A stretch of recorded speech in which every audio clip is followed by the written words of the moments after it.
ይህ ኢትዮጵያ ቴሌቪዥን ነው።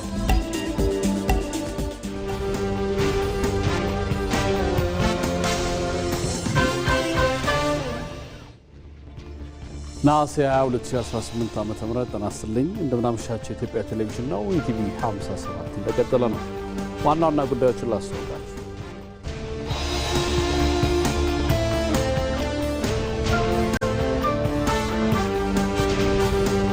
ሀገራዊ ምክክር የጠመንጃ አፈሙዝን ወደ ሀሳብ ፖለቲካ፣ የአደባባይ ግርግርን ወደ አዳራሽ ስልጡን ክርክር መቀየር የቻለ ነው።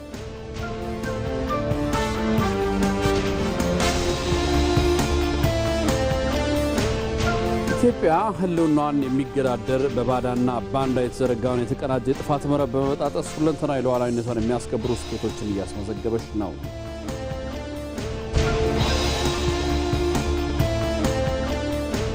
የአዲስ አበባ ከተማ ከንቲባ አዳነች አቤቤ የተቀናጀ የትራንስፖርት ተርሚናል፣ የመኪና ማቆሚያና የገበያ ማዕከላትን መርቀው ስራ አስጀመሩ።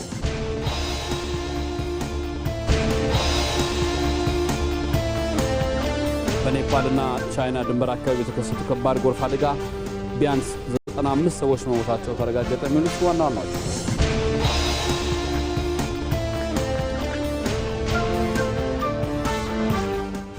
ከዜናዎቹ ጋር አንተነህ ደግፌ ነኝ። አብራችሁን ቆዩ። ግብፃውያን እንድንቀበላቸው የሚፈልጉት የቅኝ ግዛት ቅሪት የሆኑ ስምምነቶችን አባይን በመጠቀም ሂደት ውስጥ ግብፅ ላይ የተለየ ጉዳት አምጥታለች ወይ? 86.5% ውሃ የምታገኝበትን ኢትዮጵያን ያገለለ ከሌሎች ጋር ግን አብሮነትን ለማሳየት የሚሞከር አካሄድ አለ። ተመጣጣኝ የሆነ ዝናብ ኢትዮጵያ ውስጥ ከሌለ ናይል እንደሌለ ግብፃውያን ያውቃሉ። ኑና በግሪን ሌጋሲ ላይ ተሳተፉ፣ አግዙን ስትላቸው አይኖር። ኢትዮጵያ ዓለም አቀፍ ሕግን እየጣሰች ነው የሚለው ክስ ምን ማለት ነው? ለግብጾች ናይል ሌግዠሪ ነው ብዬ ነው ማለት ነው፣ ቅንጦት ነው ብዬ ነው። አባይን ወይም ደግሞ ናይልን የፖለቲካ መሳሪያ እያደረገችው ያለችው ኢትዮጵያ ሳትሆን ግብፅ ነች። ትልቁ ፍርሃቷ ግብፅ እኔን ተለዋጭ ሊያደርጉ የሚችሉ የንግድ አቅጣጫዎች ይከፈታሉ የሚል ፍርሃት አለ። የኢትዮጵያ መንግስት ግድብ ከዚህ በፊትም የገነባው ከዚህ በኋላም የሚገነባው የኢትዮጵያ ሕዝብ የፈጠረበትን ጫና መልስ ለመስጠት ነው። ሀገራዊ ምክክር የጠመንጃ አፈሙዝን ወደ ሀሳብ ፖለቲካ፣ የአደባባይ ግርግርን ወደ አዳራሽ ስልጡን ክርክር መቀየር የቻለ ነው። እያንዳንዱ ኢትዮጵያዊ ሀሳቡን በተወካዮች አማካኝነት ያንጸባረቀበት የቀናቶች ምክክር ቆይታ በአካታችነቱና የዲሞክራሲ ባህልን በማላመድ ረገድ ጉልህ አስተዋጽኦ ያለው ነው። ታዲያ ይህ መሰረታዊ አለመግባባቶችን ለማስታረቅ የመከረው ጉባኤ ስኬት መገለጫዎች ምንድን ናቸው? ከተከታዩ ሮዛ መኮንን ትንታኔ እንከታተለው። አባቶቻችን በምክክር የጠፋ የለም፣ ሳይመክሩ የቆረጡት ግን ሳያኝኩ እንደዋጡት ያንቃል ሲሉ በብሂላቸው አስቀምጠውልናል። ዘመናዊ የፖለቲካ ሳይንስና የግጭት አፈታት ሊቃውንትም አንድ የማይካድ ሳይንሳዊ እውነት ያስቀምጣሉ። የአንድ ሀገር እውነተኛ ጥንካሬና ጽናት የሚለካው በጦር መሳሪያዎቿ ብዛት ሳይሆን ዜጎቿ ልዩነቶቻቸውን በጠረጴዛ ዙሪያ በምክክር ለመፍታት ባላቸው የተግባቦት አቅም ነው ይላሉ። ታዲያ ይህንን ዘመን ተሻጋሪ እውነት ወደ መሬት በማውረድ የጠመንጃ አፈሙዝን ወደ ሀሳብ ፖለቲካ፣ የአደባባይ ግርግርን ወደ አዳራሽ ስልጡን ክርክር መቀየር የተቻለ እንዴት ይሆን? አሸናፊው ሁሉንም ይወስዳል፣ ተሸናፊው ደግሞ ወደ ጫካ ይገባል የሚል ደካማ የፖለቲካ ትርክትን ሰብሮ በኢትዮጵያ ምድር አዲስ የማህበራዊ ውል መጻፍ እንዴት ተቻለ? ክቡራትና ክቡራን፣ የዛሬው ዝግጅታችን በእነዚህ አንኳር ሀገራዊ ጉዳዮች ላይ ያተኩራል። አብራችሁን ዝለቁ።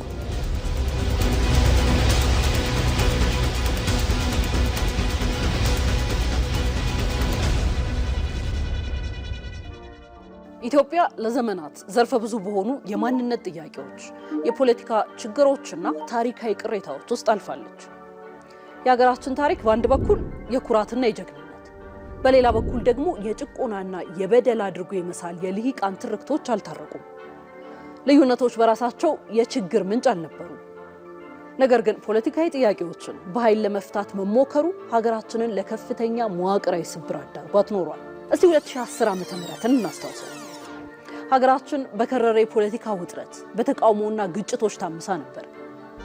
ተሸክመው የኖረችው የፖለቲካ ስብራት በፍጥነት ካልታከመ የከፋ አደጋ ሊያስከትል እንደሚችልም በግልጽ ታይቷል። ያኔ ነው መደመር የተሰኘው እሳቤ በጠቅላይ ሚኒስትር አብይ አህመድ የመፍትሄ መንገድ ሆኖ የቀረበው። መደመር ያለፈውን ቁስል ማከም፣ የነበረውን ማጽናትና አዲሱን መገንባት የሚል ትልቅ መሪ ይዞ መጣ።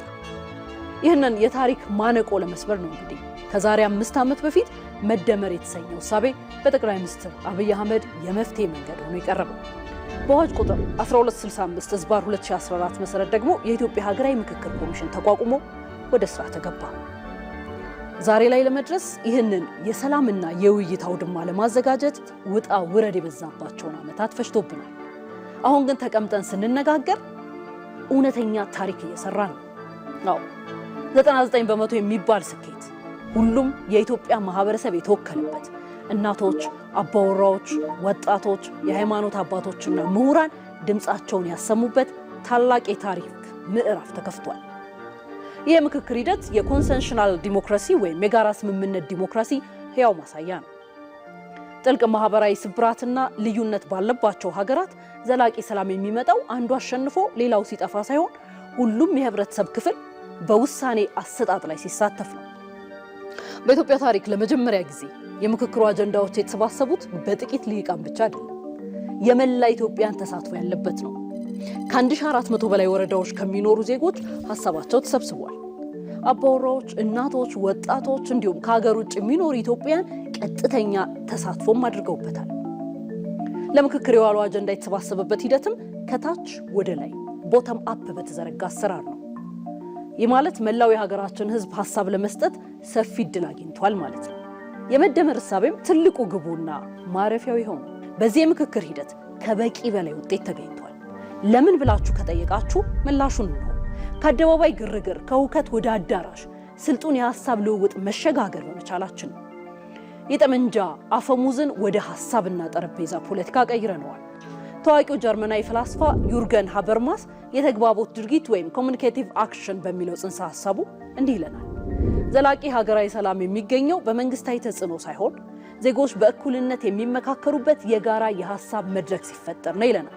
ይሄ ምክክር ኮሚሽንም ይህንኑ ሳይንሳዊ እውነት ነው ወደ መሬት ያወረደው። 11ዱ ገለልተኛ ኮሚሽነሮች ከ150 ሺህ በላይ ተወካዮችን በማሳተፍ በሚሊዮን የሚቆጠሩ ዜጎች ድምፅ እንዲሰባሰብ አድርገዋል። በዚህ ታሪካዊ ሂደት 8 አንኳር አጀንዳዎች ነጥረው መወያያ ሆነዋል። የሀገር ግንባታ፣ የመንግስት አደረጃጀትና ምርጫ፣ የፌዴራል ከተሞች አስተዳደር፣ ታሪካዊ ቅሬታዎችና እርቅ፣ የተቋማት ግንባታ፣ ማህበራዊና ኢኮኖሚያዊ ፍትህ፣ መልካም አስተዳደር፣ ዘላቂ ሰላም ግንባታ፣ እነዚህ ሁሉ 8ቱ አበይት አጀንዳዎች ናቸው። እስቲ ቆም ብለን እንመልከት።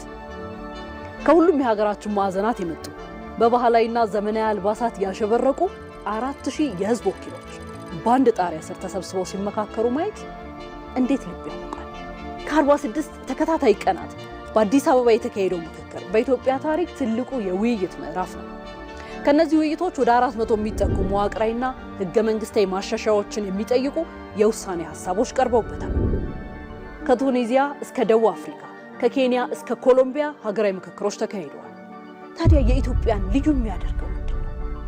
ልዩነቱ ኢትዮጵያ የውጭ አጀንዳዎችን ከማስመጣት ይልቅ ዘመናዊውን የዲሞክራሲ ስርዓት ከሀገር በቀል እሴቶቿ ጋር ማዋሃዷ ነው። የኦሮሞ ጃርሱማ፣ የጉራጌ ጆካ ሸንጎ፣ የሲዳማው ሶንጎ፣ የወላይታ ወማ፣ የአፋሩ መድአ፣ የሶማሌው ሄርና ሌሎችም የሀገራችን የሰላም እሴቶች የውይይቱ መሰረት ሆነዋል። በተጨማሪም ከአውሮፓ እስከ አሜሪካ፣ ከአፍሪካ እስከ እስያ ያሉ ዓለም አቀፋዊ ተሞክሮዎችን ያካተተ የኢትዮጵያ ሞዴል ነው። ለዚህም ነው የቀድሞ የናይጄሪያ ፕሬዝዳንትና የአፍሪካ ህብረት ከፍተኛ ተወካይ ኦሉሴጉን ኦባሳንጆ እንዲህ ሲሉ የገለጹት። ኢትዮጵያ ያካሄደችው ሀገራዊ ምክክር አፍሪካዊ መፍትሄ ለአፍሪካዊ ችግሮች፣ አፍሪካን ሶሉሽንስ ቱ አፍሪካን ፕሮብሌምስ የሚለውን መርህ በተግባር ያረጋገጠ ነው። የውጭ ጣልቃ ገብነት ሳይኖር ህዝቡ በራሱ ተቋም ተፎካካሪ ሀሳቦችን ማስተናገድ መቻሉ ለመላው አፍሪካ ትልቅ ሞዴል ነው። በዚህ ታሪካዊ ሂደት ውስጥ የሀገራችን መሪዎች፣ የተጋባዥ እንግዶችና የዓለም አቀፍ ምሁራን እይታ የምክክሩን ጥልቀት ያሳያል። ጠቅላይ ሚኒስትር አብይ አህመድ በምክክሩ ታሪካዊ መክፈቻ ላይ አንድ ትልቅ እውነትን አጋርተውናል። ሀገራዊ ምክክሩ ለኢትዮጵያ የቅንጦት ጉዳይ አይደለም። መጻኢ ዕድላችንን የምንወስንበት፣ የህልውናችን መሰረት ነው ብለዋል። በዚህ ሂደት አሸናፊና ተሸናፊ የሁላችንም ድል ነው። የሀገራችን ፕሬዝዳንትን በበኩላቸው ይህ የምክክር መድረክ የታሪክን ስብራት የጠገነ ዘላቂ ሀገር ግንባታ የሚጸናው በንግግር ብቻ መሆኑን በተግባር ያረጋገጠ መሆኑን መስክረውለታል። የሀገራዊ ምክክር ዋና ኮሚሽነር ፕሮፌሰር መስፍን አርአያ ይህ ድልድይ በአንድ ጀንበር የተሰራ ሳይሆን ዘላቂ ሀገር ግንባታ ጽኑ መሰረት መሆኑን አጽንኦት ሰጥተውበታል። ክቡራንና ክቡራት፣ ሀገር የጋራ ሀሳብ ናት። የጋራ ሀሳብ ከሌለ የጋራ ሀገር አይቆምም። ዛሬ በኢትዮጵያውያን ያየነው እውነት ይህን ነው። ከ1400 በላይ ወረዳዎች የመጡ ከ4000 በላይ ተወካዮች በአንድ አዳራሽ ውስጥ ሆነው ያለፈውን ስብራት ጠግነዋል። ይህ የምክክር ሂደት የአንድ ፓርቲ፣ የአንድ ብሔር ወይም የአንድ ግለሰብ ድል አይደለም። የአሸናፊና ተሸናፊ ጉዳይም አይደለም። የሁላችንም ድል። በታሪካችን ለመጀመሪያ ጊዜ የሀገራችን የወደፊት ዕጣ ፈንታ በአፈሙዝ ሳይሆን በምክክር ለመወሰን ተቀምጠናል። አዎ አሸናፊው ሁሉንም ይወስዳል የሚለው አሮጌ ትርክት አብቅቶ ሁሉም ኢትዮጵያዊ አሸናፊ የሚሆንበት አዲስ የሀገር ግንባታ በይፋ ተጀምሯል። የኢትዮጵያ ሀገራዊ ምክክር የተሰበረውን ድልድይ ጠግነን በጋራ እንድንሻገርበት የተዘጋልን ብቸኛ የሰላም ድልድይ ነው። ይህን ድልድይ ተሻግረን የነገዋን ጠንካራና የበለጸገች ኢትዮጵያ መገንባት የእያንዳንዳችን ታሪካዊ ኃላፊነት ነው። ኢትዮጵያ ህልውናን የሚገዳደር በባዳና ባንዳ የተዘረጋውን የተቀናጀ ጥፋት መረብ በመበጣጠስ ሁለንተናዊ ሉዓላዊነቷን የሚያስከብሩ ስኬቶችን እያስመዘገበች ነው። ኢትዮጵያ በተግባር በምትሰጣቸው ምላሾች ከትናንቱ አድዋ እስከ ዛሬው ህዳሴ ግድብ ድረስ እውን በማድረግ የጠላትን ቅስ መስበሩን ታውቅበታለች። ይህም ታሪክን በድል እያጀቡ ፈተናን ወደ ስኬት መቀየር የኢትዮጵያ ብልሃት የወለደው ጥበብ ነው። መሐመድ አሊ ተጨማሪ አለው። ገናና የሀገርነት ታሪክ ያላት ኢትዮጵያ በየዘመኑ እንደ ሀገር ያሏትን የተፈጥሮ ሀብቶች ተጠቅማ ሰላምና ብልጽግናዋን እውን ለማድረግ ጥረት ባደረገች ጊዜ ሁሉ የተዘረጉባትን አደናቃፊ ወጥመዶች በጣጥሳ በማለፍ ነበር በሁለት እግሯ የጸናች ሀገርነቷን ያስቀጠለችው። የኢትዮጵያ ጠላቶች ዘዴያቸውንና መሳሪያቸውን ቢቀያይሩም መሰረታዊ ባህሪያቸው፣ ፍላጎታቸውና የጂኦፖለቲካዊ ስሌታቸው ዘመናትን ቢሻገርም ግን አልተቀያየርም። ትላንት ሀገሪቱን በቀጥታ ወረራ ለማንበርከክ ሲታገሉ የነበሩ ዛሬ ደግሞ በረቀቀ የውስጥ ልዩነቶችና በስነ ልቦናዊ ጦርነቶች የሚፈታተኑን ኃይሎች መነሻቸው አንድ ነው። በቀጠናው ጠንካራ ነፃና ተጽዕኖ ፈጣሪ የሆነች ኢትዮጵያን አለመፈል። ፈተናው የሚመነጨው የኢትዮጵያን አድጎ ማየት ከማትፈልገው ታሪካዊ ጠላቷ ግብጽ መነሻውን አድርጎ ከውስጥም ከውጭም የሚፈበረኩ የፖለቲካ ሴራዎችንም ይጨምራል። ነገር ግን ከብረት የጠነከረው የኢትዮጵያውያን የአንድነት መንፈስና ከአለት የበረታው የዜጎቿ ጽናት እነዚህን ሁሉ የተቀናጁ ፈተናዎች መና በማስቀረት የማክሸፍ አቅሙን አሳይቷል። እንደ ትላንቱ ሁሉ ዛሬም ቢሆን የጥፋት መረቡ ከዲፕሎማሲ ከበባ እስከ አኩራፊ የሀገር ውስጥ ኃይሎችን አጣምሮ ኢትዮጵያን ሰላም መንሳት ነው። ለኢትዮጵያ እንደ ቋንጃ ከኮኖ ያለው ውጫዊ ችግራችን ነው ይገምታል። በተለይ ከግብጽ ጋር በተያያዘ የግብጽ ጉዳይ ደግሞ ከዚህ ከአባይ ጋር የተያያዘ ነው። ሲቀጥል ደግሞ የቀይ ባህር ጉዳይ ይመጣል። ሄዶ ምናልባት በቀጣይ ኢትዮጵያ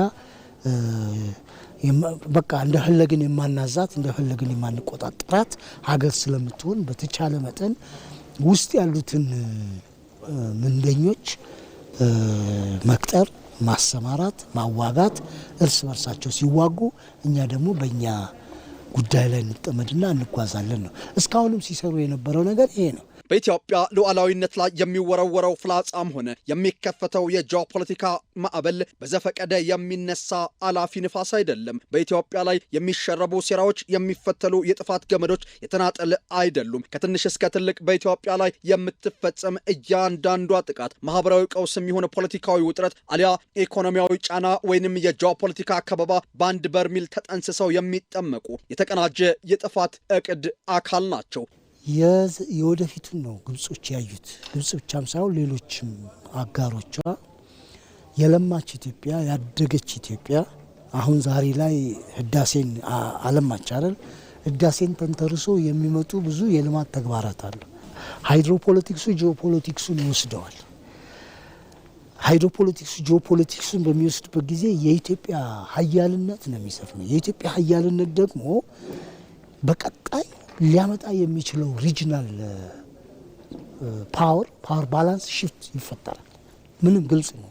ለዚህም የሴራውን ጥልቀት የጥፋቱንም ጥግ ጠለቅ ብሎ ማየት የነገሩን ተናጠላዊ አለመሆን ይነግረናል። ብሔር ተኮር ግጭቶችን መቀስቀስ፣ የክልሎችን ፍላጎት ማጋጨት፣ የፌዴራል ስርዓቱን ማናጋት፣ የህዝብን እምነት በመንግስት ላይ ማሳጣትን እንደ ፖለቲካ ግብ የኢትዮጵያን የተፈጥሮ ሀብት ለብዝበዛ ማቀድ፣ የልማት ፕሮጀክቶችን ማደናቀፍ፣ የውጭ ብድርና ኢንቨስትመንትን ማደናቀፍ እንደ ኢኮኖሚያዊ ወጥመድና እንደ ስልት አድርጎ ኢትዮጵያ ላይ ጫና ለማሳረፍ ያልፈነቀሉት ድንጋይ የለም። የኢትዮጵያ ጠላቶች ዘመናት ሁሉ አሁን ያሉትም ሆኑ ያለፉት የሚመሩበት መሰረታዊ ፍላጎት አንድ ነው። ቀበሮ ቢያረጅ የዶሮውን ስም አይረሳም እንዲሉ የጠላቶች ማንነት ቢለዋወጥም ኢትዮጵያን ደካማ አድርጎ የማቆየት ፍላጎታቸው ግን ዘላቂ ነው። የተፈጥሮ ሀብቷን እንደ ውሃ፣ ማዕድንና ለም መሬቷን በአግባቡ የምትጠቀም ሳይሆን የማታውቅ የጂኦፖለቲካዊ የበላይነት በተለይም በቀይ ባህርና በሰሜን ምስራቅ አፍሪካ ተጽዕኖዋ ቀርቶ መኖሯ የማትታወቅ ሀገር ለማድረግም ባዳና ባንዳ የተጋጋጡ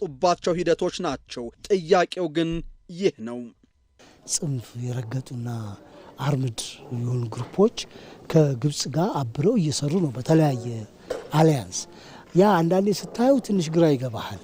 እነዚህ ሰዎች እሺ ይሁን ስልጣን ነው ጥያቄያቸው ነው። እነዚህ ሀገር ውስጥ ስልጣን ከሆነ ዋላ ላይ ስልጣን ሲይዙ እንዴት ነው ከግብጽ ጋር የሚያደርጉት ይሄ አሊያንስ ወይም ደግሞ ኢትዮጵያን በተመለከተ የሚኖራቸው ፖሊሲ ምንድን ነው የሚለውን ጥያቄ ስትጠይቅ መልስ የሌለው ነገር ነው። አልሰመረላቸውም እንጂ ከባህር ማዶ ሆኖ እሳት የሚያቀጣጥለው ኃይልና ከውስጥም ሆኖ ቤቱን ለማፍረስ የሚጋጋጠው ተላላኪ አንድ ወጥ የሆነ የድህነትና የጥገኝነት መሐንዲሶች ናቸው። ጠንካራዋ ኢትዮጵያ ግን ብሔራዊ ጥቅሟን የምታስከብር፣ የራሷን የውጭ ግንኙነት የምትመራ፣ ከራሷ አልፎ ለዓለም ድምጿን የምታሰማ ሀገር ነች። ይህ ደግሞ የነኛ የተስፋፊዎችን የጂኦፖለቲካዊ ፍላጎት ይገድባል። ደካማ ኢትዮጵያ ግን ለውጭ ኃይሎች የሀብት ምንጭ፣ የፖለቲካ ተጽዕኖ መድረክና የጦር መሳሪያ ገበያ ትሆናለች። ደካማ ቤት የሁሉም ነው እንዲሉ ደካማ ኢትዮጵያ ለብዙዎች የጥቅም መናኸሪያም ትሆናለች። በጦር የሚበለጽግ በሰላም ይደህያል እንዳሉት አበው ለጥፋት ቡድኖች ሁሌም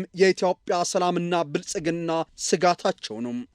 ኢትዮጵያ ጠንካራ ከሆነች ቀጠናው ላይ ሊኖራት የሚችለውን አስተዋጽኦ ጠንቅቀው ያውቃሉ። ወደፊት ደግሞ ኢኮኖሚያችን ምን ያህል ሊያድግ እንደሚችል ያውቃሉ። ጠላቶቻችን ለማደናቀፍ የሚሞክሩበት ዋናው ምክንያት ኢትዮጵያ የባህር በር ካገኘች ቀጠናው ላይ ያላት ሄጌሞኒ ሞኖፖሊ እየጨመረ ይሄዳል የሚል ስጋት አላቸው። ኢትዮጵያ እንደ ሀገር እስካለችና በጂኦፖለቲካዊ መስኩ ስትራቴጂካዊ ጠቀሜታ እስካላት ድረስ ይህ ፍላጎት አይቋረጥም። የጥላቻው ምንጭ የጥቅም ግጭት እስከሆነ ድረስም ጥፋት የመመኘት ፍላጎትም ይቀጥላል። ሆኖም የኢትዮጵያ ጥንካሬና ህዝባዊ አንድነት ይህን ፍላጎት የማክሸፍ አቅም አለው ብቻ ሳይሆን ለሌሎችም መትረፍ የሚችል ነው። ኢትዮጵያ የጠመዱባትን የጥፋት ተንኮሎችን እያመከነች የሴራ ስፌቶችንም እየቀደደች ሁለንተናዊ የሉዓላዊነት አይደፈር ነትን እውን እያደረገች ነው። ትላንት በደም ያስከበረችውን ሉዓላዊነት በታላቁ ህዳሴ ግድብም በላብ ገብራ አይበገሬነቷን ለጠላቶቿ ጭምር አሳይታለች። እንደ ሀገር ጠንካራናን ዘመናችንን በሙሉ ወደ ኋላ የመሄደ ከተመለከት እነዚህ ጠላቶቻችን አብረውን ነበሩ አብረውን ነበሩ። ብዙ ጊዜ ፕሮቮክም አድርገውናል፣ አላሸነፉንም። እንዳየ ምናልባት ከልማታችን በመጠኑ ወደ ኋላ አስቀርተውን ሊሆን ይችላል። ግን ደግሞ የጠንካራ ሀገረ መንግስት የመገንባት ፍላጎቶቻችንን ግን ሊያመክኑ አልቻሉ ማለት ይቻላል። ይሄ ሁሉ ፋይት እያለ ይሄ ሁሉ መሰናክል እያለም ሀገሪቷ እያደገች የመጣችበትን መንገድ ማስተዋል እንችላለን። እንደ ቀስተ ደመና ያሸበረቀው የህዝቦቿ አንድነት እንደ ብረት የጠነከረው ታሪካዊ መሰረቷ የጠላቶቿን የሴራ ድር በጣጥሶ ታሪክን ደግሞ እየጻፈ ነው። ሀገሪቱ አይቻሉም የተባሉ የልማት ክንውኖችን እንካችሁ እያለች የነገን ትርክት ለመቀየርም እየተጋች ነው። ባንዳዎች በአዝማችነት የበሉበትን ወጭት ሰብረው አጉል ዲስኩርን ይዘው ቢያላዝኑም ኢትዮጵያ የተሸመነችበት የታሪክ ሸማ ለዛሬ ስንቅ፣ ለነገ ደግሞ አዲስ ተስፋን የሚያስታጥቅ እንጂ ሸብረክ የሚያደርጋትም አይደለም። ኢትዮጵያ ግዙፍ የልማት ፕሮጀክቶቿን በማስፋፋት የረጅም ጊዜ አገር ግንባታ መሰረቶቿን በማጠናከር የጽናት ገጽቷን በተግባር እየገለጠች ነው። በፈተናዎች መካከል የነገን ሀገር የሚያስቀጥሉ መሰረተ ልማቶችን፣ የምርታማነት አቅሞችን፣ የኃይል ምንጮችና የትውልድ ተሻጋሪ ፕሮጀክቶችን በመገንባት ኢትዮጵያ ከፈተና በኋላ የበለጠ አቅም ይዛ መነሳትን እያረጋገጠች መሆኑን ያመለክታሉ። መሐመድ አልቃድር ተጨማሪ አለው።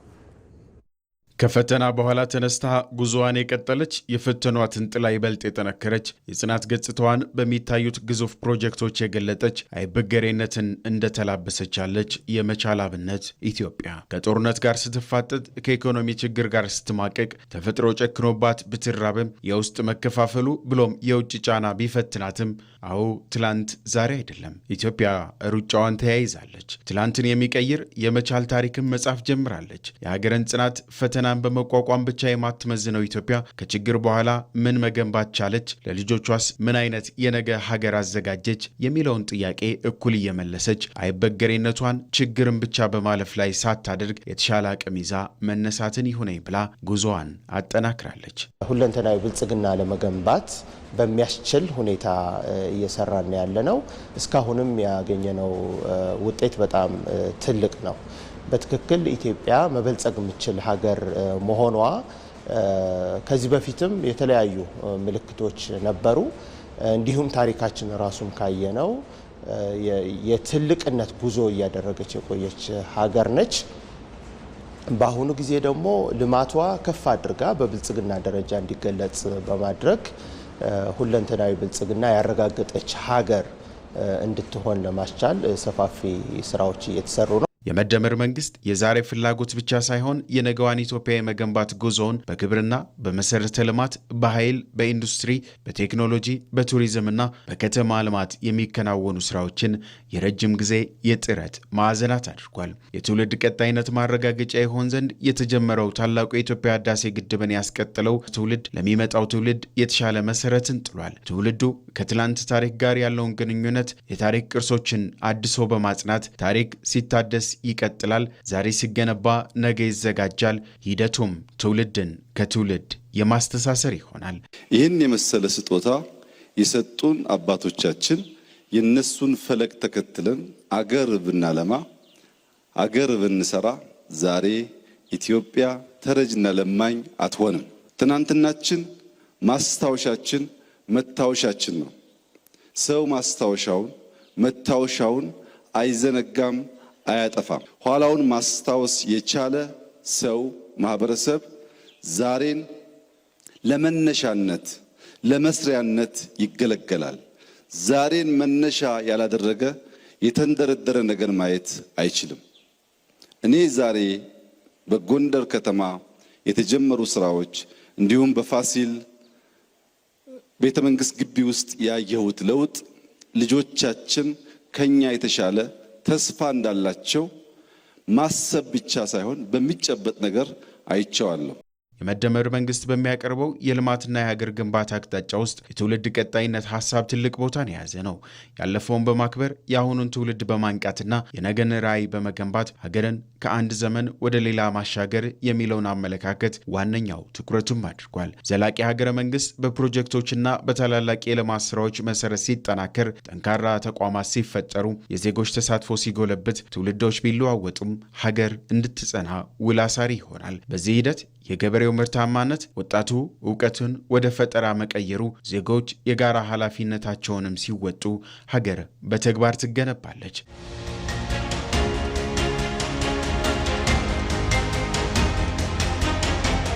የኢትዮጵያ መንግስት ብሔራዊ አቅምን ለመገንባት የብዝሃ ኢኮኖሚ ግንባታውን ዋነኛ ምሰሶ አድርጎታል። በስንዴ ልማት የታየው ስኬት የኢንዱስትሪ ፓርኮች መስፋፋትና የታላቁ የኢትዮጵያ ህዳሴ ግድብ ግንባታ በኢኮኖሚ ራስን ችሎ በሉዓላዊነት ላይ እንዳትደራደር የሚያስችል ጥንካሬን ለኢትዮጵያ ሰጥቷታል። ሌላኛው የሉዓላዊነት መገለጫ የቴክኖሎጂ አቅም ነው። ኢትዮጵያ ከቴክኖሎጂ ተከታይነት ወጥታ ከዓለም ጋር እኩል ለመራመድ የጀመረቻቸው የሰው ሰራሽ አስተውሎት፣ የሳይበር ደህንነትና ዘመናዊ ወታደራዊ ቴክኖሎጂዎች የታየው አቅም በቴክኖሎጂ ዘርፍ ላይ ያላትን የውጭ ጥገኝነት በመቀነስ የራሷን የዲጂታል ሉዓላዊነት እንድታስከብር እያደረጋትም ይገኛል። ቨርቹዋል አታክን መከላከል የሚያስችለው ተዋግቶ ተዋድቆ ራሱን ሰውቶ ሀገር የሚታደግ ሰራዊት እንዳለው ሁሉ በዚህም ዘርፍ ተመራምሮ አውቆ ልቆ ሀገር መከላከል የሚያስችል ብቃት ያለው ሰው መፍጠር ይጠይቃል። ዛሬ ኢትዮጵያን ለመመዘን ከፈተናዎቿ ብቻ መነሳት በቂ አይደለም። ያጋጠሟት ባሉ ችግሮች መካከል ምን ያህል መገንባት እንደቻለች፣ ተቋማት ምን ያክል መጠናከር እንደቻሉና ለቀጣዩ ትውልድ ምን አይነት መሰረት እየተቀመጠ እንደሆነ ማየት ግድ ይላል። የትላንት ታሪክ የዛሬ ትጋትና የነገ ራዕይ የሆነችው ኢትዮጵያ አይበገሬነቷን በአውሎ ንፋሱ መካከል ሆኖ ያልፈረሰው ቤቷ ይናገራል። የአዲስ አበባ ከተማ ከንቲባ አዳነች አቤቤ በአራት ስፍራዎች ዘመናዊ ተሽከርካሪ ማቆሚያዎች፣ ተርሚናሎችና የገበያ ማዕከላትን መርቀው አገልግሎት አስጀመሩ። መሰረተ ልማቶቹ የትራንስፖርት ስርዓትን የሚያሻሽሉ በርካታ የስራ ዕድሎችን የሚፈጥሩና የሰውን ክብር የሚመጥኑ የዘመን አገልግሎት የሚሰጡ ናቸው። ይመራደም ተጨማሪ አለው። የዘመናዊነት መንገድን አጥብቃ ይዛለች። መዲናዋ ቀደም ሲል ለስምና ለታሪክ ከማይመጥኗት ሁለንተናዊ ዘርፎች ወደ አዲስ ምዕራፍ የተገባበትን ለውጥ እያላቁ መሄድ እንጂ በነበረው መቆምማ የለም ነው ነገሩ። በዚሁ ከእንቅልፏ በነቃችበት ከአሮጌው ገጽታ እየተላቀቀችበት ካለው የለውጥ ስራም በየጊዜው አዳዲስ የዘመናዊ ከተማነት መገለጫን እየተላበሰች ነው። አዲስ አበባ በጀመረችው ፈጣን የለውጥ እንቅስቃሴ ዛሬ ደግሞ ዘመናዊ የተሽከርካሪ ማቆሚያዎች፣ ተርሚናሎችና የገበያ ማዕከላት ወደ ስራ አስገብታለች። የከተማዋ ከንቲባ አዳነች አቤቤ የመረቀው ስራ ያስጀምሯቸው እነዚህ አራቱ ፕሮጀክቶች በጎተራ፣ በቦሌ፣ በየካና በቀበና አካባቢዎች ላይ ነው የተገነቡት። ፕሮጀክቶቹ የትራንስፖርት ዘርፍን ከማሳለጥ ባሻገር አኗኗርን በክብር የሚያደርጉ ናቸው። አኗኗራችንን በክብር እንዲሆን የሚያደርጉ ስራን፣ ሰዓትን፣ አጠቃቀምን አጠቃላይ የሚያቀላጥፉና የትራንስፖርት ዘርፉን አገልግሎት የሚያሳልጡ ፕሮጀክቶች ነው የመረቅነው። በእነኚህ ፕሮጀክቶች በሺዎች የሚቆጠሩ የከተማችን ነዋሪዎች የስራ ዕድል የሚያገኙበት፣ ከሁሉ በላይ ደግሞ የከተማችን ነዋሪዎች በፀሐይ ላይ በዝናብ ላይ ቆመው አውቶቡስ የሚጠብቁበት፣ በተገቢ ባልሆነ ሁኔታ የሚገለገሉበት፣ የሚገፉበት ስንመለከት ተገቢ እንዳልሆነ መነሻ በማድረግ እንዲህ አይነት ክብር የሞላበት እጅግ ያማረ ጽዱ የሆነ ሰው ተቀምጦ አረፍ ብሎ ተራውን ጠብቆ በክብር ደግሞ አገልግሎት የሚያገኝበት የታክሲ የአውቶቡስ ተርሚናል እዚህ ውስጥ ተካተው በመሰራታቸው እጅግ በጣም ደስ ብሎናል። ለዕለት ተዕለት ህይወት ፈታኝ የነበሩትና ለትራፊክ እንግልቶች፣ ለተሽከርካሪ ማቆሚያ እጥረትና ለተበታተነ የንግድ እንቅስቃሴ ዳርገው የቆዩ አሰራሮች ዛሬ ይህን በምስል በከፍተኛ ፍጥነት በሚቀይር ስራ ተተክተዋል። እነዚህ መሰረተ ልማቶች ከተማዋን ውብና ምቹ ማድረግ ብቻ ሳይሆን የአገልግሎት ዘመናዊነትን እውን አድርገው ተወዳዳሪነቷን ከፍ የሚያደርጉ ናቸው። የአዲስ አበባ ከተማ ከንቲባ አዳነች አቤቤ ከተማችንን ተወዳዳሪ ሌሎች ሀገሮች ላይ እያየን እንደዚህ ጽድት ያሉ ለሰው ክብር የሚመጥኑ ተገቢ የሆኑ መሰረተ ልማቶችን ስንመለከት ለሀገራችን እንመኝ ነበር። ይኸው ተከናውኗልና ፈጣሪ የተመሰገነ ይሁን። አዲስ አበባ ከዚህ በላይ ይገባታል። ገና ብዙ ሰፈሮች መድረስ መቻል አለብን። እንደዚህ አይነት መሰረተ ልማቶች ከመሃል ወደ ዳር ጭምር ወጣ እያሉ እየሰፉ መሄድ አለባቸው። ከተማዋ በየጊዜው በምታበስራቸው ልማቶች አሁንም በቃኝ ብሎ መቆምን አታስበውም። መሽቶ ሲነጋ መለወጥ የጀመረችው ማስፋትና ማላቅ ላይ ናት። ለነዋሪዎች የተገባውን ቃል ቆጥራ በተግባር እየፈጸመች ቀጥላለች። የምንሰራው ከልብ ነው። ከልብ ህዝባችንን ለማገልገል ቃላችንን በተግባር እየፈጸም የተናገርነውን 1 2 3 4 ብለን ለህዝባችን በተጨባጭ እያቀረብን ነው የምንሰራው። የአካባቢው ነዋሪዎች የእናንተ ነው። የመጨረሻ ተጠቃሚዎች እናንተ ናችሁ። ተንከባከቡት፣ ተጠቀሙበት። ሲበላሽ ዝም ብላችሁ አትዩ። አላግባብ ስራ ላይ ሲውል ወይም ደግሞ ጥፋቶች ሲፈጸሙ ከእያንዳንዷ ሳር ጀምሮ እስከ ትልልቅ መሰረተ ልማት የእናንተ አይን፣ የእናንተ ክትትል፣ የእናንተ የባለቤትነት ስሜት እጅግ በጣም ያስፈልጋል። የተቀናጁ ተርሚናሎች መገንባታቸው ትራንስፖርት ተጠቃሚው ማህበረሰብ በሰዓቱና በስርዓት እንዲንቀሳቀስ በማድረግ የጊዜ ብክነትንና እንግልትን ያድናል። በአንድ ማዕከል የተዘጋጁ የገበያ ማዕከላት አነስተኛና መካከለኛ ነጋዴዎችን በዘመናዊ መንገድ በማደራጀት ጤናማ የንግድ ውድድር እንዲኖር ያደርጋል። አሁን ዘመናዊ የተሽከርካሪ ማቆሚያዎች በመንገድ ዳር የሚቆሙ ተሽከርካሪዎች ቁጥርን ይቀንሱታል። ይህም የትራፊክ መጨናነቅን በማቃለል የትራንስፖርት ፍሰቱን ያሳልጣል። የአዲስ አበባ ትራፊክ ማኔጅመንት ኃላፊ ክበበ ሚደቅሳ እነኚህ የተቀናጁ የፓርኪንግ ተርሚናል፣ ፕላዛ፣ የንግድ ሱቆች ፕሮጀክቶች የለውጥ ጉዞ ቀጣይ ምዕራፍ ናቸው። እነዚህ ፕሮጀክቶች ብቻ አይደሉም። የከተማ ኢኮኖሚ እንቅስቃሴ ስርዓት የሚያገናኙ መሰረተ ልማቶች ናቸው። በተሰጠን ኃላፊነት የተገነባውን አቅም በተሻለ አሰራር መጠቀም፣ የፓርኪንግ ስርዓቱን የበለጠ ማዘመን፣ የተርሚናል እና ቤዮች አሰራርን ማሻሻል፣ የትራፊክ ፍሰቱን በቴክኖሎጂ መምራት፣ የእግረኛ ደህንነትን ምቾት ማረጋገጥ፣ አረንጓዴ ትራንስፖርትን ማስፋፋት እና ከሁሉ በላይ ደግሞ የከተማውን ነዋሪ ማዕከል ያደረገ የትራንስፖርት ስርዓት መገንባት ነው። በአዲሱ የለውጥ መንገዷ የዘመነ መሰረተ ልማትና የዘመነ አገልግሎት ተጣጥመው ሲሄዱ የመዲኗ አዲስ አበባ የወደፊት ተስፋ የበለጠ ብሩህ ይሆናል።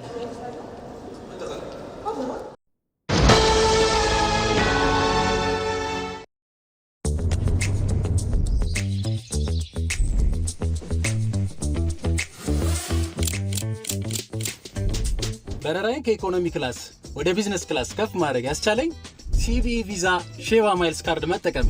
ነጻ ትኬት ማግኘት የመቻሌ ሚስጥር ሲቪኢ ቪዛ ሼባ ማይልስ ካርድ ነው። ተጨማሪ ሻንጣ መያዝ ያስቻለኝ ሲቪኢ ቪዛ ሼባ ማይልስ ካርድ ነው።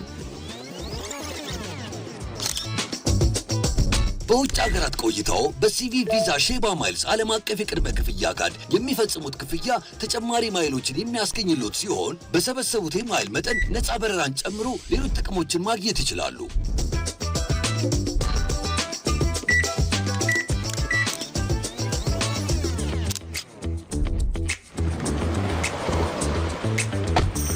በአቅራቢያው በሚገኙ የባንካችን ቅርንጫፎች በመገኘት የሲቪኢ ቪዛ ሼባ ማይልስ ካርዱን ይዘዙ። የኢትዮጵያ አየር መንገድ የሼባ ማይልስ አባል ካልሆኑም በሼባ ማይልስ ድረገጽ በመመዝገብ ከባንካችን ቅርንጫፎች ካርዱን መውሰድ ይችላሉ። የኢትዮጵያ ንግድ ባንክ ሁሌም የሚተማመኑበት ባንክ። የኢትዮጵያን ተፈጥሯዊ ታሪካዊና ባህላዊ ጸጋዎች ወደ ተጨባጭ የኢኮኖሚ አቅም ለመቀየር በመደመር እሳቤ የተገበሩ ስራዎች ኢትዮጵያን የአፍሪካ የቱሪዝምና የኮንፈረንስ ማዕከል እያደረጓት ይገኛሉ። የታሪክና የዘመናዊነት ቅብብል ውጤት የሆነችው አዲስቷ ኢትዮጵያ የቱሪዝም ተስፋ ወደ ተጨባጭ ፍሬ ተቀይሮ የዓለምን ትኩረት እየሳበች ነው። መሀሌት ታደለ ተጨማሪ አላት። Welcome to beautiful Ethiopia.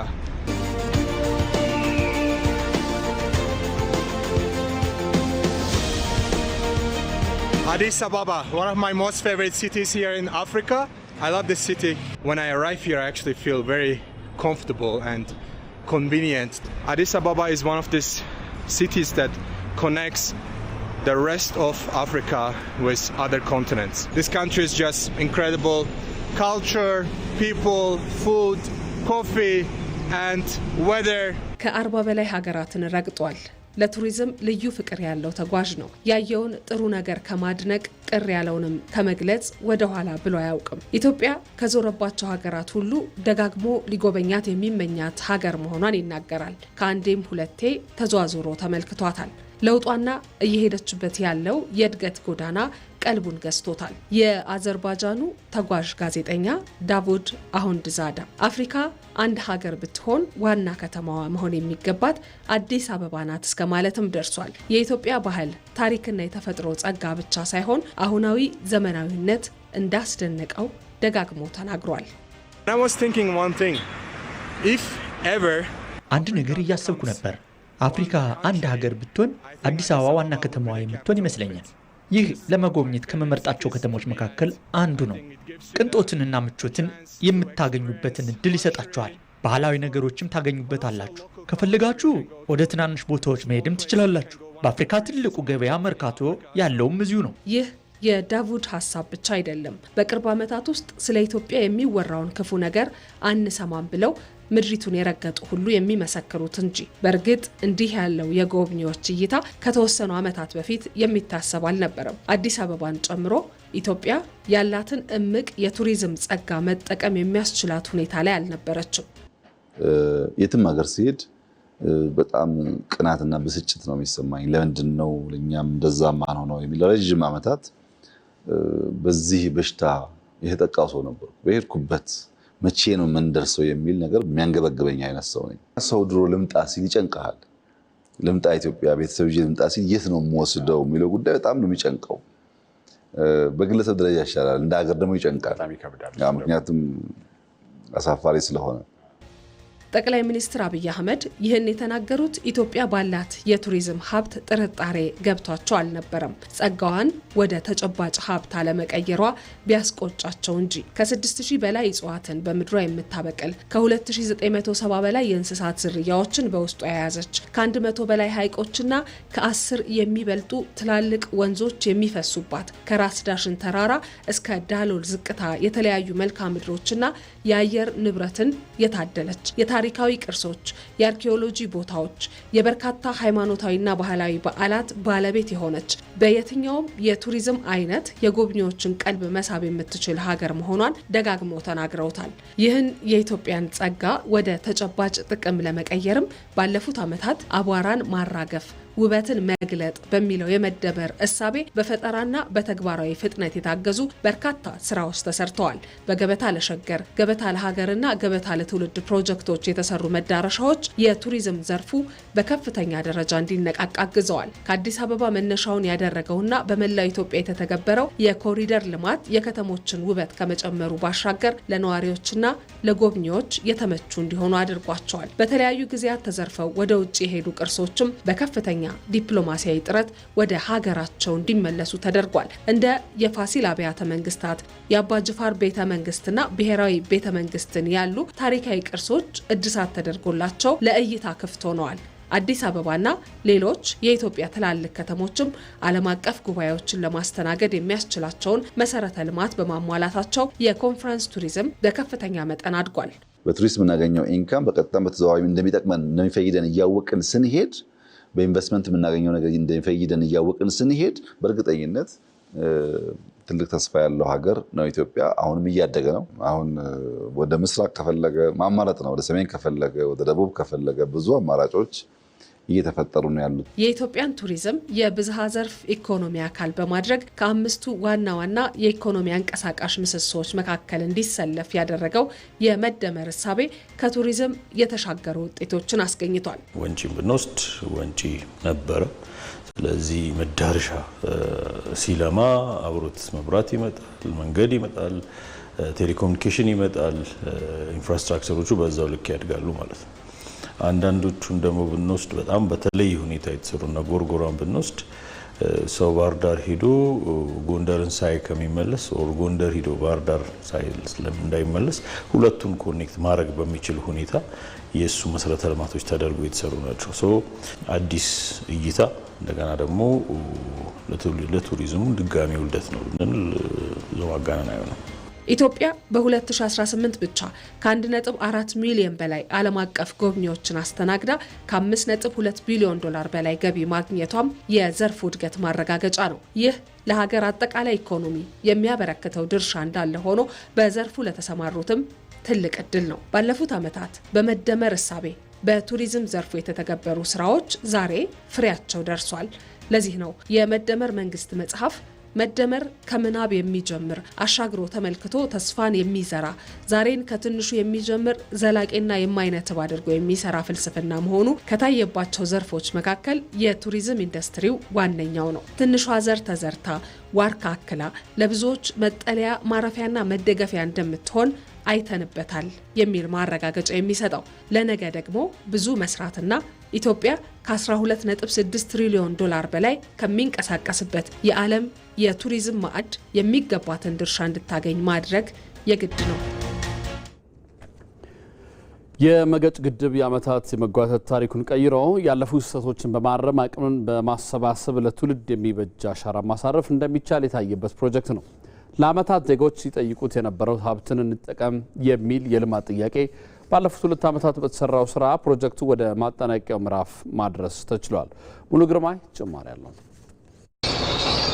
በጎንደር ከተማ አቅራቢያ እየተገነባ የሚገኘው የመገጭ ግድብ ውጥኑ ከተጀመረ 18 ዓመታትን አስቆጥሯል። በግድቡ ጅማሮ በዜጎች ዘንድ ተስፋ ቢፈነጥቅም ወደ ተግባር ሲገባ ግን ለዓመታት የታየው የታፈነ የታሪክ ምሬትና የቆየ ቁጭት ሆኖ ኖሯል። ከነገ ዛሬ ግድቡ ተጠናቆ አገልግሎት ይሰጣል እያሉ የሚጠባበቁ ዜጎች ተስፋቸው እንደ ጉምተኖ እንዲጠፋ የሚያደርግ የፕሮጀክት አፈጻጸም ነበር። ዛሬ ላይ የመገጭ ግድብ ታሪኩ በ2 ዓመት ጊዜ ውስጥ ብቻ ተቀይሯል። የአካባቢው ነዋሪም በ2 ዓመት ጊዜ ውስጥ ሲከናወን የነበረውን የ24 ሰዓት ስራ ለዚህ ምዕራፍ መብቃቱ ምስክር ናቸው። ሲያወጡ ሲጥሉ ሲያወርዱን ነበረ። ጥሩ ሆኖም አልተሰራቸውም ነበር። አሁን ግን አመት አልሞላበትም ይሄ ሲሰራ ለስራ ኃይለኛ ነው። ይሄ ነው አይባልም ስራው። አሁን አፋጥሮ በአመት ጉጭ ሰርቶታል። ውሃ ይጋገር ነው። በጣም ወረ ልማት ሊመለስ ነው። እንቅልፍና እንትን የለውም። ለስራ ይጓጓ ነው። በጣም ያስደስታል። አምናታች አምና በፊተኛው ዘመን የነበረውን ዛሬ ያለበትን ዘመን ስናየው እንግዲህ በጣም የተራቀቀ ነው። የግድቡ ታሪክ የተቀየረውም ጠቅላይ ሚኒስትር አብይ አህመድ ከ2 ዓመት በፊት ባደረጉት ጉብኝትና እሱን ተከትሎ በተሰጠው ትኩረት ነው። ያለፉ ስህተቶችን በማረም አቅምን በማሰባሰብ ለትውልድ አሻራን የማስቀመጥ ተግባር ከ2 ዓመት ወዲህ በመገጭ ግድብ የተገለጠ ስራ ነው። ግድቡ እንደ አዲስ ወደ ስራ ተመልሶ አዲስ ተቋራጭ ተቀይሮለት ቀን ከሌሊት በመሰራቱም ለዓመታት የጨለመው ተስፋ አብቦ ወደ መጠናቀቂያው ምዕራፉን መድረስ ችሏል። ካለፉት 2 ዓመት ጀምሮ በተለይ በክቡር ጠቅላይ ሚኒስትር ፕሮጀክቱን አይተው ውሳኔ ከወሰኑ በኋላ ከፍተኛ ሆነው ለውጦች ተካሂደዋል ማለት ነው። ለውጦቹም አንደኛ አቅም ያለው ተቋራጭ ድርጅት ከማስገባት ለፕሮጀክቱ የሚመጥን በጀት እንዲመደብ በማድረግ በሚኒስቴር መስሪያ ቤት ደረጃ ደግሞ ፕሮጀክትን ማስተዳደር የሚችል ተቋማዊ አወቃቀሮችን በመፈጸም የፕሮጀክት አስተዳደር ስርዓቱን በመለወጥ ከፍተኛ የሆነ ርብርብ ተደርጎ ነው ፕሮጀክቱ እዚህ የደረሰው ማለት ነው። አሁን ላይ የመገጭ ግድብ 33 ሚሊዮን ሜትር ኪዩብ ገደማ ውሃን መያዝ ችሏል። አብዛኞቹ የግድቡ ስራዎች የተጠናቀቁለት ሲሆን ቀሪ ስራዎቹም በዝናብ ወቅት ምክንያት ጊዜን የሚጠይቁ ናቸው። አብዛኛው የግድቡ እና ተያያዥ ስራዎች አብዛኛው ስራ ኦልሞስት በመጠናቀቅ ላይ ናቸው ያሉት። አጠቃላይ ኦቨርሆል ፕሮጀክቱ ኦልሞስት 94% አካባቢ ነው ፕሮጀክቱ አሁን ያለበት። ኤሌክትሮሜካኒካሉ ክሪቲካል ስለነበረ እንደምታዩት ውሃም ስለያዘ እና ውሃውን ኮንትሮል አድርጎ እንዲወጣ ማድረግ ስለሚያስፈልግ ቅድሚያ ተሰጥቶት በኢቭን በአውሮፕላን ሁሉ እንዲመጣ ተደርጎ አሁን እየተገጠመ ያለበት ሁኔታ ነው የምታዩት። ስለዚህ አሁን ስራው እየተሰራ ነው ያለው። በአጭር ጊዜ ውስጥ የሚጠናቀቅ ይሆናል ማለት ነው። ስለዚህ አሁን ከሸክላ አፈር ውጭ ያሉ ሌሎችን ስራዎች በሙሉ እየሰራን ያለ ነው ማለት ነው እና ምናልባትም የዚህ የሸክላ አፈሩ እርጥበቱን በምንፈልገው ሌብል ልክ የምናገኝ ከሆነ ክረምቱ ቀደም ብሎ ወጥቶልን የምናገኝ ከሆነ የሚቀረው ያው እንደምታዩት የ1 ወር ያልበለጠ ስራ ነው ያለው እዚህ ጋር የምናየው። የዘመናት የኢትዮጵያ ፕሮጀክት መጓተት ታሪክና ይህ እንደ ሀገር እያሳደረ የነበረው ተደራራቢ ኪሳራ እንዲህ ባሉ ፕሮጀክቶች ወደ ተስፋና ሙሉ አቅም እየተቀየሩ ማየት እየተቻለ መጥቷል። ይህን አቅም ለመግለጥ የተቃረበው የመገጭ ግድብ ሲጠናቀቅም ሁለገብ አገልግሎትን የሚሰጥ በአጠቃላይም የግድቡ የመስኖ ልማት ዝርጋታዎች ሲጠናቀቁ 17000 ሄክታር መሬት ማልማት የሚያስችል አቅም አለው። በመጀመሪያውም ዙር 7800 ሄክታር መሬትን ማልማት የሚያስችል ነው። ከመስኖ ባለፈ ለጎንደር ከተማና ለአካባቢው የንጹህ አቅርቦት እንዲኖር የሚያደርግ ሲሆን ይህ ስራም የውሃ ማጣሪያ ግንባታን የሚጠይቅ ቀሪ ስራ ነው። በመጀመሪያው ወደ 7800 አካባቢ ሄክታር የሚያለማ ስራው እየተሰራ ያለበት ሁኔታ ነው ያለው። ቀጣይ ፌዞችም አሉት። እነሱ ሆኖ አጠቃላይ ፖቴንሻሊ 17000 ሄክታር የማልማት አቅም አለው ማለት ነው ግድቡ። አንደኛው ዓላማው ይሄ ነው። ሁለተኛው ደግሞ ለጎንደር ከተማና ለአካባቢ ላሉ ከተሞች የንጹህ መጠጥ ውሃ አገልግሎት የመስጠት ነው። እሱም እንደዚሁ መሰራት ያለባቸው ስራዎች ተሰርተው ለቀሪ ስራ ሬዲ ሆኖ ነው የተቀመጠው ማለት ነው። የመገጭ የመስኖ ግንባታ አሁን ላይ ወደ መጠናቀቂያው ምዕራፍ ላይ ይገኛል። ባለፉት 2 ዓመታት በተሰራው ስራ ከሞት ወደ ትንሳኤ ማምራት ችሏል። አሁን ላይ ይህ ፕሮጀክት ሲጠናቀቅም ለጎንደር ከተማ ንጹህ የውሃ አቅርቦት ከማቅረብ ባለፈም 17000 ሄክታር መሬትን ማልማት የሚያስችል ነው። ለዘመናት እዚህ አካባቢ ላይ ያሉ ዜጎች ሲጠይቁት የነበረውን ጥያቄ ምላሽ እያገኘ ይገኛል። ኢትዮጵያ ባለፉት 5 ዓመታት በተገበረቻቸው በምግብ ራስን የመቻል ተግባራት በርካታ ምርታዎች ተመዝግበዋል። የምግብ ሉዓላዊነትን ለማረጋገጥ በተሰሩ ስራዎች ለስንዴ ግዢ ስታወጣ የነበረውን በቢሊየን የሚቆጠር ዶላርንም ማስቀረት ችላለች። ሐምራዊት ብርሃኑ ተጨማሪ አላት። ኢትዮጵያ ሁሉንም ማብቀል የሚችል ሰፊ የሚታረስ መሬት ቢኖራትም የእርሻ ማሳዎቿን ምርታማነት ማሳደግ የሚያስችል አሰራር ሳይዘረጋ በመቅረቱ ለዜጎቿ ከውጭ ሀገራት ስንዴ ሲሰፈርላት ዘመናት አልፈዋል። ይህንን የተረጅነት ታሪክ በመቀየር የምግብ ሉዓላዊነትን ለማረጋገጥ ባለፉት የሀገራዊ ለውጡ ዓመታት ትኩረት ከሰጣቸው መስኮች አንዱ በግብርናው ዘርፍ በምግብ ራስን ለመቻል የተወሰዱ እርምጃዎች ናቸው። ኢትዮጵያ ባለፉት የለውጥ ዓመታት ውስጥ የምግብ ሉዓላዊነትን ለማረጋገጥ ካከናወነቻቸው ጨዋታ ቀያሪ ተግባራት አንዱ ስንዴን ከክረምት ወቅት በተጨማሪ በበጋ ወቅት በቆላማ አካባቢዎች ጭምር በስፋት ማምረት ነው። ኢትዮጵያ በበጋ ወቅት በመስኖ ስንዴ ማልማትን በሰፊው ከመጀመሯ በፊት በየዓመቱ ከ1.2 እስከ 1.5 ሚሊዮን ሜትሪክ ቶን ስንዴን ከውጭ ታስገባ ነበር። ስንዴን ከውጭ በግዥም ሆነ በእርዳታ ማስገባቷ በሀገሪቱ ኢኮኖሚም ሆነ በገጽታዋ ላይ በርካታ አሉታዊ ተጽዕኖችን ሲያሳድር ቆይቷል። ከፍተኛ የውጭ ምንዛሬ ማጣት፣ የአርሶ አደሮችን አቅምና የግብርናውን ዘርፍ ማዳከም፣ የንግድ ሚዛን መዛባትና የዕዳ ጫና እንዲፈጠር አድርጓል። እነዚህ ችግሮችን ለመቀየር ባለፉት 5 ዓመታት ከውጭ የሚገባውን ስንዴ በሀገር ውስጥ ምርት ለመተካትና ራስን በምግብ ለመቻል በተከናወኑ መጠነ ሰፊ ተግባራት ሁለንተናዊ እምርታዎች ተመዝግበዋል። ከበጋ መስኖ ስንዴ ልማትና ከመደበኛው የመኸር ወቅት ምርት የሀገሪቱ ስንዴ ምርት በከፍተኛ ሁኔታ ማደግ ችሏል። በዚህም ኢትዮጵያ በዓመት ከ240 ሚሊዮን ኩንታል በላይ የስንዴ ምርት ታገኛለች። የስንዴ ምርት መጠን ከዓመት ዓመት ማደግ ዜጎቿን ከመመገብ አልፎ የውጭ ምንዛሬ እንድታገኝም ያስቻለ ነው። የኩታ ገጠም እርሻ አስተራረስን በመተግበር አርሶ አደሮች ተደራጅተው መሬታቸውን በማጣመር ማዳበሪያን፣ የምርጥ ዘርን፣ ቴክኖሎጂን በጋራ መጠቀማቸው ከፍተኛ የምርት ጭማሪ ማግኘት ተችሏል። የእርሻ ስራን በሜካናይዜሽን ለመደገፍ በተሰሩ ስራዎች እንደ ትራክተርና ኮምባይነር ያሉ ዘመናዊ መሳሪያዎች ተጠቃሚነት ማሳደግም ተችሏል። የግብርናው ለውጥ የስንዴ ማሳን አልፎ የህብረተሰቡ ማዕድ ለማበልጸግም ተዘርግቷል። በሌማት ትሩፋት ኢኒሼቲቭ ወተት፣ እንቁላል፣ ቂቤ፣ ማር፣ የአሳና የዶሮ ስጋ ምርቶችን ማሳደግ ለህብረተሰቡ የተሻለ የስነ ምግብ አቅርቦትን ከመፍጠሩ ባለፈ ለአርሶ አደሮችና ለወጣቶች ተጨማሪ ገቢ የስራ ዕድል ይዞ መጥቷል። ዛሬ በአርሶ አደሩ ማሳ ላይ የሚታየው ለውጥ ከምርት በላይ ትርጉም አለው። ከውጭ ጥገኝነት ወደ ራስ መቻል የተሸጋገረ የአስተሳሰብ ለውጥ ነው። በሦስተኛው ረቢዕ አልአዋል ወር የታላቁ ነቢይ መውሊድ ሲከበር የነቢዩ መልካም ተግባር ይገለጻል፣ ማካፈልና መረዳዳት ይነግሳል። በመዘያየርና በመጠያየቅ በዓሉ በአብሮነት ይደምቃል። እንኳን ለመውሊድ በዓል አደረሳችሁ። በዘመነ ቴክኖሎጂ ምቹ አሰራር ዘርግተን ሁሌም ከርሶ ጋር ነን። ከየትኛውም አቅጣጫ የተላከን ገንዘብ ከሽልማት ጋር በብርሃን ፍጥነት በእጆ ገበያው ዘምኖ እደጆ ሩቁን አጠገብ አድርገን ወዳጅ ዘመዶችን አጠያይቀን በልዩ የመውሊድ ጥቅል የበዓል ስሜት አድምቀን ሁሌም ከጎናችሁ ሆነን የደስታችሁ አጋፋሪ ነን።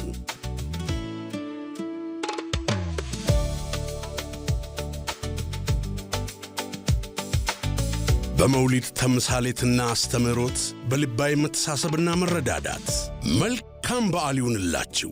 ኢትዮ ቴሌኮም።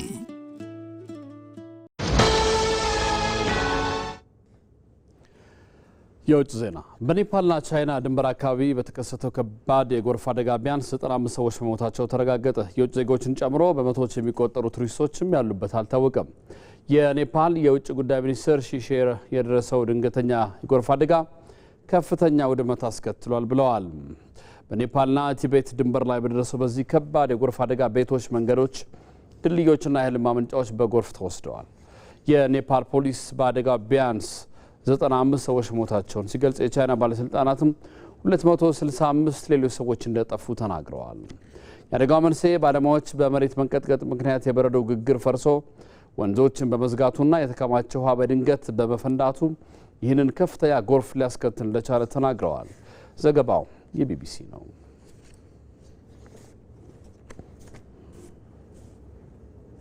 በመጨረሻም ስፖርት። ማንቸስተር ሲቲ አዩብ በዋዴን አስፈረመ። ማንቸስተር ሲቲ የ18 ዓመቱን የሞሮኮዊ አማካይ አዩብ ዋዲንን ከፈረንሳዩ ሊል ማስፈረሙን አስታውቋል። ዋዲ በኢቲሃድ ስቴዲየም እስከ 2030 ድረስ የሚያቆየውን የ5 ዓመት ኮንትራት ነው የፈረመው።